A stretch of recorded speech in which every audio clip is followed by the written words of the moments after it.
Officials say there will be no shoreline impact from an oil leak in the Gulf of Mexico for at least another 3 days.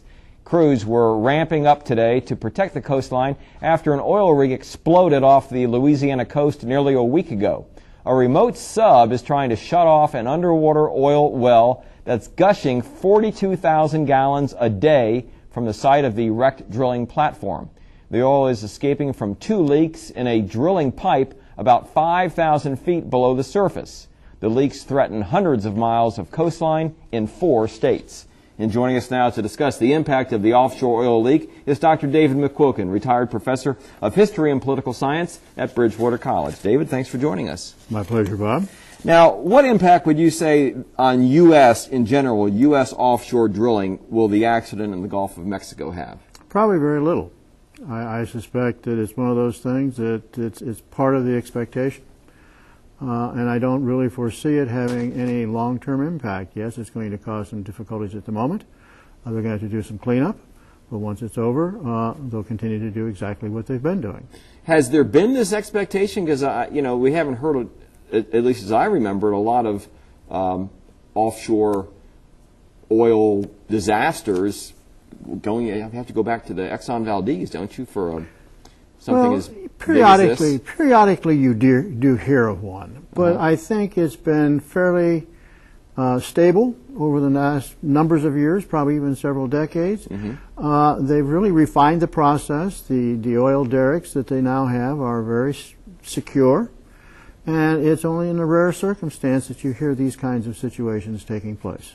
But on the flip side, some would say it only takes one accident to spoil a coastline and it does, but I think we've also become fairly efficient in our ability to clean up oil spills and the damage that they do, particularly in this kind of a circumstance where you have a pretty long lead time before the oil is really going to hit the shore. And they've already begun, obviously, to now begin the process of containment. All right. As you know, Virginia is looking to be the first state on the East Coast, and it sounds like President Obama recently they made the decision that they're going to push forward with East Coast exploration. Virginia is in the forefront of that. Do you think this would have any impact on Virginia's drive for offshore exploration? No, I don't think it's going to have any impact at all. First of all, anything that happens in Virginia is probably at least a decade away. And nothing 10 years prior to that, unless you have an ongoing series of continual disruptions, say like we've had in the Gulf of Mexico, is that going to have an impact? Yes, you're going to have a variety of environmental groups that are going to have plenty to say. But I don't think they're going to be able to, at least in my own mind at this juncture, have the capacity or the capability, the influence to stop whatever's going to be taking place in Virginia down the road. Is the offshore drilling foolproof, or is there still always a possibility for an accident? Nothing is perfect. There's always the potential. What you try to do is you try to minimize that potential as much as you can. I think they've accomplished a lot of that, but you're always going to have the circumstance where something can happen.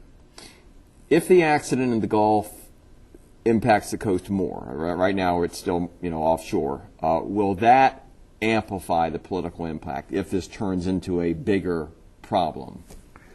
No, I don't see that happening again. You mentioned Exxon Valdez.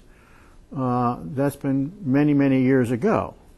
Yes, it caused great harm, great consternation, great difficulty for Exxon, the state of Alaska, and the people who lived in Prince William Bay. But it did not stop oil flowing from the North Shore. And I don't see here, if you have any kind of circumstance where it's going to hit the shore, that you're going to have a long-term impact. All right, very good. Dr. Dave McQuilkin, retired professor at Bridgewater College, thanks so much for joining us. Always a pleasure, Bob. And now let's send it to Mel. Thanks, Bob. Just ahead, a proposal